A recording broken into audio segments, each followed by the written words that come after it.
On a beaucoup à se dire ce soir. Je ne sais pas qu'est-ce qui va m'arriver après. Mais il faut se dire la vérité. C'est pour l'histoire. C'est une vérité qui se dit pas pour faire plaisir à quelqu'un. C'est pour Dieu et pour ma conscience. Dans l'intérêt de la République. Sur YouTube, on n'a pas pu. Donc, on va annuler ça. Sur YouTube, on va annuler. Et on vient à Facebook et à TikTok. C'est le même nom, Babila Journaliste. Que ce soit sur Facebook, que ce soit sur TikTok, c'est le même nom. Alors, je vais commencer par...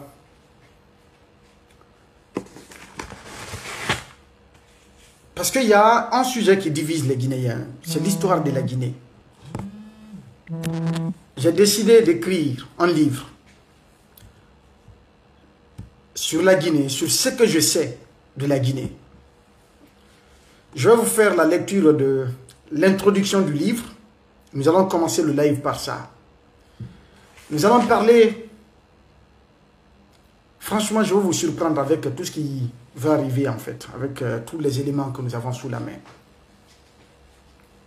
On se confie à Dieu, l'Éternel des cieux.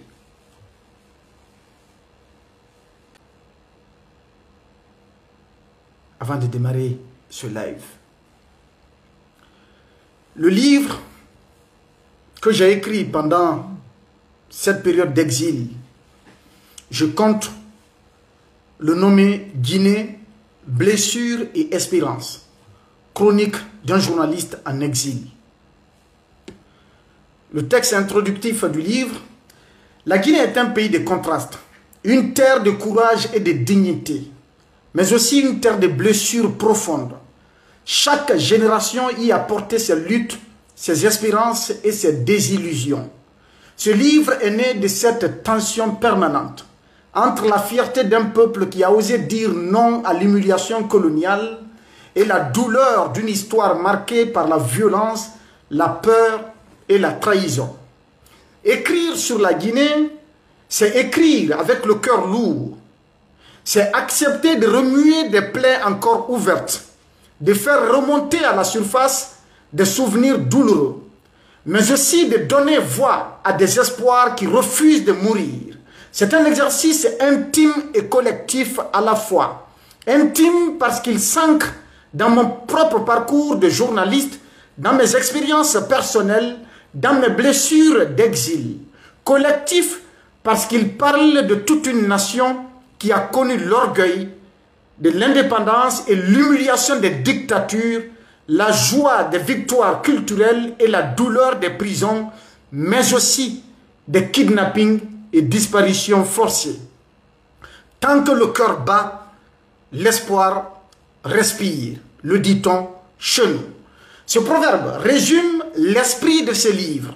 J'ai choisi d'écrire non pas pour me plaindre ou pour me lamenter, mais pour témoigner, analyser et transmettre, car l'écriture est une arme. Elle est l'une des rares armes qui ne tue pas, mais qui sauve. Sauve la mémoire des martyrs, sauve la dignité des anonymes, sauve l'espérance d'un peuple qui refuse d'être réduit au silence.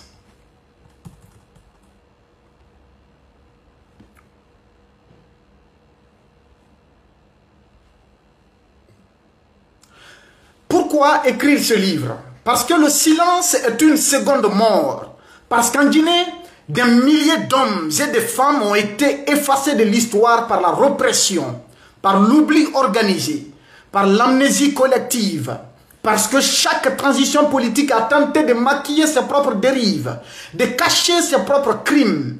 Écrire, c'est refuser ce cycle de dissimulation.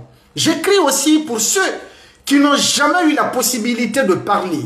Les victimes du Camboiro, les opposants disparus, les journalistes réduits au silence, les citoyens ordinaires condamnés à subir. Je n'ai pas la prétention de parler à leur place, mais je veux que leurs souvenirs traversent ces pages.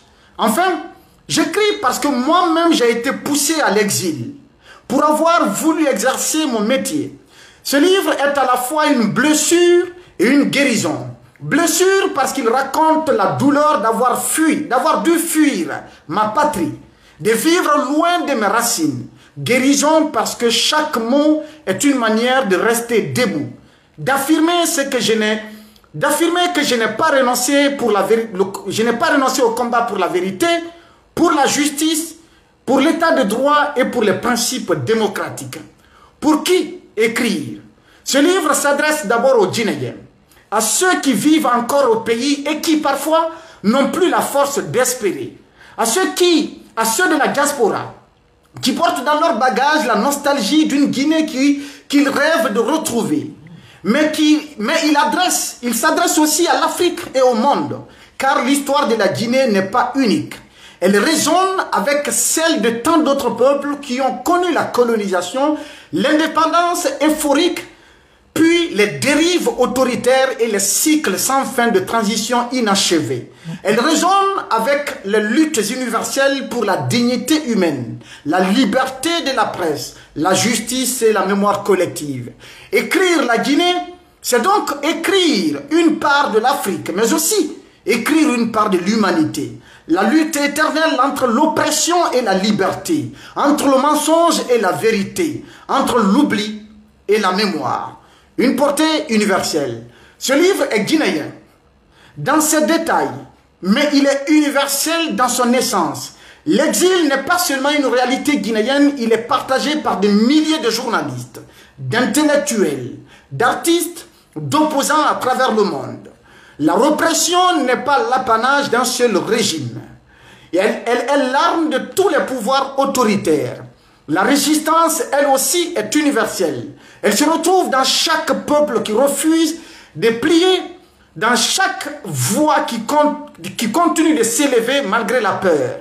Je souhaite que ce livre soit lu comme un témoignage, mais aussi comme un miroir tendu à la Guinée, à l'Afrique et au monde.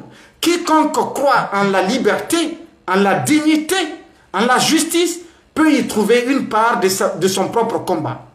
Et ce livre est structuré comme si les illusions et les dérives des transitions pour comprendre comment l'espoir est souvent confisqué. Les mémoires et figures de la Guinée qui montrent que malgré les blessures, notre pays reste riche de héros et d'enseignements. Les chroniques libres où l'ironie et la critique donnent un regard direct sur notre quotidien. Les témoignages personnels où je raconte mon parcours, mes enquêtes, mes épreuves et mon exil. Chaque partie est ponctuée de proverbes parce que la sagesse populaire guinéenne et africaine dit souvent plus que de longs discours. Ces proverbes sont des repères de lumière dans l'obscurité, des mots simples qui contiennent une vérité profonde. Une promesse dans ce livre. Ce livre n'est pas un verdict définitif sur la Guinée. C'est une étape dans une marche longue et douloureuse. Il n'apporte pas toutes les réponses, mais il pose des questions que nous ne devons plus éviter. Il ne répare pas toutes les blessures, mais il refuse qu'elles soient recouvertes d'un voile de silence. Mon espoir est que ce témoignage contribue, même modestement, à renforcer la mémoire collective, nourrir le courage de la vérité et à inspirer une génération décidée à construire une Guinée réconciliée avec elle-même. Celui qui marche longtemps dans la nuit finira par voir l'aube. Voilà l'introduction de ce livre qui, Inch'Allah, si Dieu me le permet, va paraître très prochainement. C'est juste un extrait, c'est juste l'introduction du livre que je viens de vous lire. Plusieurs thématiques y sont abordées. Un livre qui comprend 6 parties avec une trentaine de chapitres sur notre histoire commune, l'histoire de la Guinée, dans sa diversité, dans sa complexité, mais en toute vérité, en toute objectivité, avec une seule motivation, de permettre à toutes les filles et à tous les fils de notre pays de se donner les mains pour que nous puissions ensemble bâtir une Guinée qui ne nous divise pas, une Guinée qui nous unit, une Guinée prospère, une Guinée qui offre à chacun et à tous la dignité et la prospérité dans la liberté. Ça, c'est la première partie de ce live. Mesdames et messieurs, chers frères et sœurs guinéens, de la Guinée et de la diaspora, où que vous soyez, la situation de la Guinée doit nous interpeller. Elle nous interpelle. Pour ceux qui n'en sont pas conscients, elle doit nous interpeller. Tous, sans exception. Je vais commencer par une question qui a longtemps été posée. Parce que j'ai fait une plume hier dans laquelle j'ai demandé à notre corporation de demander pardon à Alpha Condé. Beaucoup de gens n'ont pas compris, beaucoup de gens ont lu le texte, mais dans une certaine mesure, il y en a qui n'ont pas suffisamment compris, il y a d'autres qui n'ont pas eu la volonté de comprendre. Chacun est libre dans ses opinions, dans ses prises de position, dans ses appréciations. Ce qui est sûr, nous restons attachés à la vérité, à la justice, à l'état des droits et aux principes démocratiques dans l'intérêt supérieur de la nation. Vous avez entendu parler que nos médias devraient être fermés si le coup d'État du 5 septembre n'intervenait pas. Vous en avez entendu parler. Vrai ou faux, chacun saura analyser la chose. Et vous savez, cette nouvelle est tombée quand? J'ai mené des enquêtes. Et j'ai réussi en tout cas à mettre main sur la vérité des faits. Ce n'est ni Paul, ni Pierre, ni X, ni Y qui a donné cette information. Cette information vient d'une seule personne, en l'occurrence, M. Boubacar Yassine Diallo, qui est le président de la haute autorité de la communication, HAC. C'est lui qui a donné cette information, comme quoi que Alpha Condé avait pris la décision de fermer nos médias le 9 septembre 2021. Et le coup d'État est intervenu le 5 septembre. D'autres diront le 6 septembre que ça allait être fermé. C'est Yassine qui a donné cette information. Mais jamais la nouvelle n'a été annoncée avant le coup d'État. Ça veut dire que Yassine, si c'est vrai qu'Alpha Condé voulait fermer nos médias, Yassine Diallo s'apprêtait à s'exécuter, n'est-ce pas, dans la mise en œuvre de cette décision. Jamais il n'a passé l'information à quelqu'un avant le coup d'État. C'est après le coup d'État qu'il a donné l'information que nos médias allaient être fermés. Et derrière, nous savons pertinemment qu'il a mené des démarches auprès des gens, des patrons de presse, pour que ceux-ci mènent des campagnes pour lui auprès du CNRD afin que la HAC soit rétablie comme nous l'avons fait, afin qu'il soit maintenu à la tête de la haute autorité de la communication. Je suis parvenu à poser un certain nombre de questions. Pourquoi Yassine n'a jamais donné cette information avant le coup d'État? Pourquoi, dans quel intérêt il a donné cette information après le coup d'État? Qu'est-ce qui dit que c'est vrai ce qu'il dit? Ce qu'il a raconté, est-ce que c'était vrai, est-ce que c'était faux? Quelle est la preuve? Parce que ces paroles, il a tenu ses propos au téléphone avec des journalistes. Il n'y a aucun acte, en tout cas jusque-là, qui nous a été exposé, qui prouve que effectivement la décision avait été prise, signée et cachetée, qu'il fallait procéder à la fermeture de nos médias, notamment d'Espace. Je n'ai pas vu d'acte, mais ce sont les paroles de Yassine. Et justement, derrière, qu'est devenu ce Boubacar Yassine? Est-ce un défenseur de la liberté de la presse? Est-ce un défenseur de la cause des médias ou des hommes des médias? Ou un serviteur de la junte, un serviteur fidèle, pour ne pas dire gelé, de la junte pour réprimer la presse, pour réprimer la liberté de la presse sans commune mesure? Jamais dans l'histoire de la République de Guinée, nous n'avions assisté à de telles répressions cruelles contre la liberté de la presse, contre les médias et contre les journalistes guinéens. Dans quel intérêt donc Boubacar Yassine a fait cet aveu pour dire que nos médias étaient sur le point d'être fermés par Alpha Condé? Dans quel intérêt? Si il ne s'était pas prêté au jeu de la junte aujourd'hui, on aurait dit qu'il était de bonne foi. S'il avait donné l'information avant le coup d'État, on aurait dit qu'il était de bonne foi. Mais si le coup d'État n'intervenait pas, l'attitude dont il fait montre aujourd'hui vis-à-vis de la presse, vis-à-vis des médias et des hommes de la presse, eh bien cette attitude allait se produire, ou en tout cas il allait faire montre de cette même attitude avant même le coup d'État. Et le coup d'État est venu, comme on le dit, l'habitude est une seconde nature. Si ça n'a pas été fait hier, et aujourd'hui sous le CNRD, après le coup d'État, ils ne se sont pas privés de fermer nos médias. Qui a fermé donc les médias? C'est la HAC. Et le ministère de la Communication dirigé par le grand frère Fana Souma, sans penser aux milliers d'emplois. Et qu'après cela, que des citoyens se lèvent pour défendre la cause des médias et des journalistes. Certains d'entre eux se sont fait cueillir et porter disparus parce qu'ils ont voulu manifester, pas pour défendre les journalistes, mais pour défendre la liberté de la presse, qui est une valeur démocratique universelle. Fonike Mengue est porté disparu parce qu'il planifiait une manifestation pour dénoncer la fermeture de nos médias. Biloba a été porté disparu pour la même cause. Très malheureusement,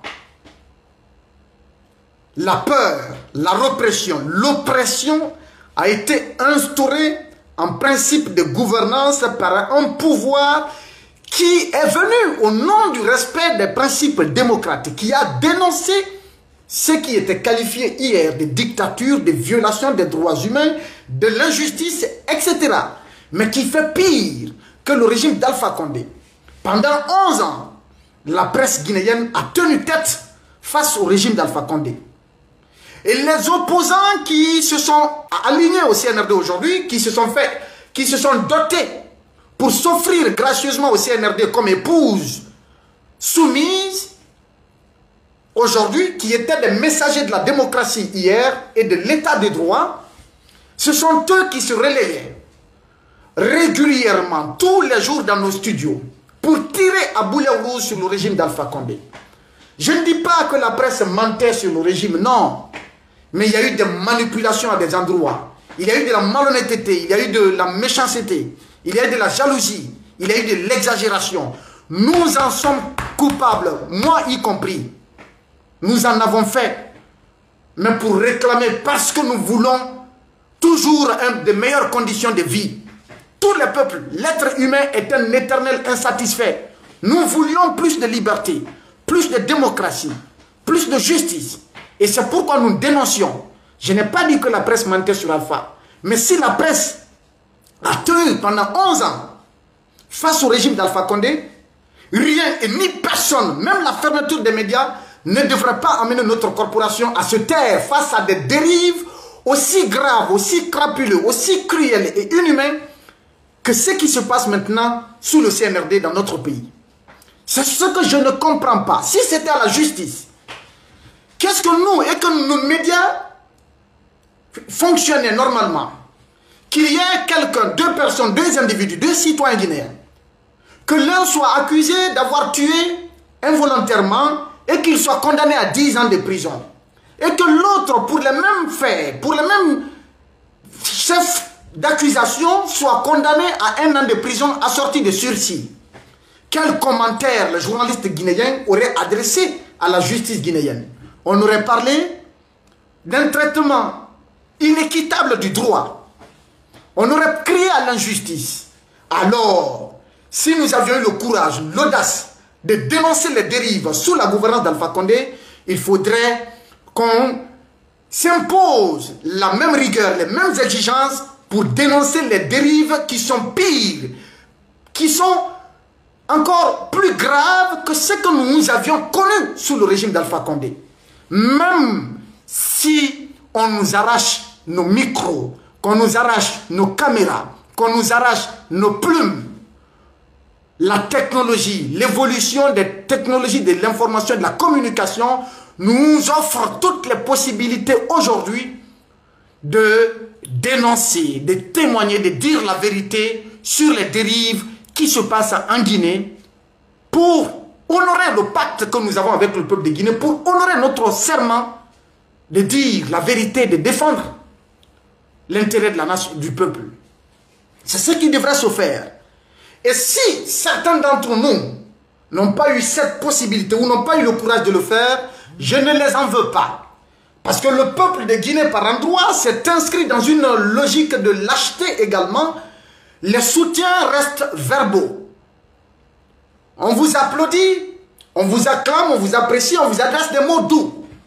Mais quand des épreuves, vous êtes face à l'épreuve, peu de personnes se pointent ou se lèvent pour se dresser à vos côtés afin de vous défendre. Peu de personnes. Là, c'est un autre sujet. Mais, de là, s'il est interdit aux magistrats d'afficher leur appartenance politique, publique, s'il est interdit aux hommes en uniforme d'afficher leur appartenance politique publiquement, il est également interdit à nos journalistes d'afficher notre appartenance politique publiquement. Le troisième mandat d'Alpha Condé, c'était un changement constitutionnel, c'était une réforme constitutionnelle, c'était un référendum.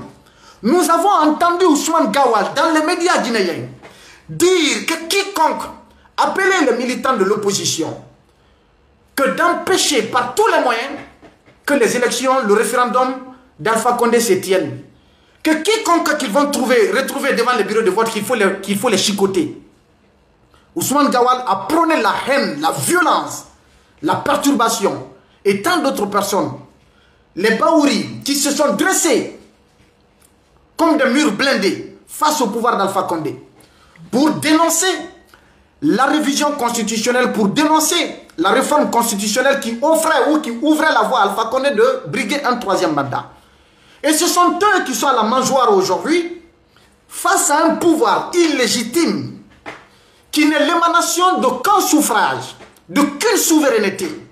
Et un pouvoir d'ailleurs qui reconnaît dans son projet de constitution que la souveraineté appartient au peuple, que le pouvoir, le principe démocratique de la Guinée, c'est le pouvoir du peuple, par le peuple et pour le peuple. Alors qu'ils ne sont pas l'émanation du peuple, ni le choix du peuple. Ils ne sont pas en train d'agir dans la volonté souveraine de la majorité du peuple. Malgré cela, vous avez des hommes politiques dominés par la cupidité, la chasse aux appâts, à l'appétit, qui ont sacrifié, ou du moins, parce que si je dis qu'ils ont sacrifié les valeurs pour lesquelles ils se sont battus, ils n'étaient pas sincères, donc, qu'ils se sont servis du peuple de Guinée pour atteindre le sommet afin de se remplir les poches et de la boucler. Peu importe les conséquences pour le peuple de Guinée. Ces leaders sont à la table aujourd'hui avec le CNRD et qui ont lutté contre Dadis en 2009. Dadis, le capitaine Dadis a juste dit que nul n'est né militaire et qu'il pouvait, si on l'énerve aussi, les politiques ne font pas attention, qu'il pouvait ôter la tenue pour se présenter candidat. Et c'est ce qui a mis le feu aux poudres. Il y a eu la manifestation du 28 septembre. Combien de personnes sont mortes? Combien de nos mamans, de nos sœurs ont été violées? Combien de personnes, de nos frères et sœurs sont portés disparus? Dadis est un citoyen guinéen comme le général Mamadi Doumbouya. Et aujourd'hui, ce sont les mêmes gens qui ont appelé le peuple de Guinée face à Dadis de se révolter. Ce sont les mêmes leaders qui ont promis de rendre le pays ingouvernable sous Alpha Condé. Les discours existent, moi je ne tiens, ce ne sont pas mes propos. Qu'ils vont rendre la gouvernance d'Alpha Condé, qu'ils vont rendre le pays ingouvernable par Alpha Condé. De son accession au pouvoir jusqu'à son départ, il y a eu des manifestations régulières qui se sont tenues, émaillées de violences, de tueries, de répression par les forces de sécurité et de défense. Oui, il faut le reconnaître.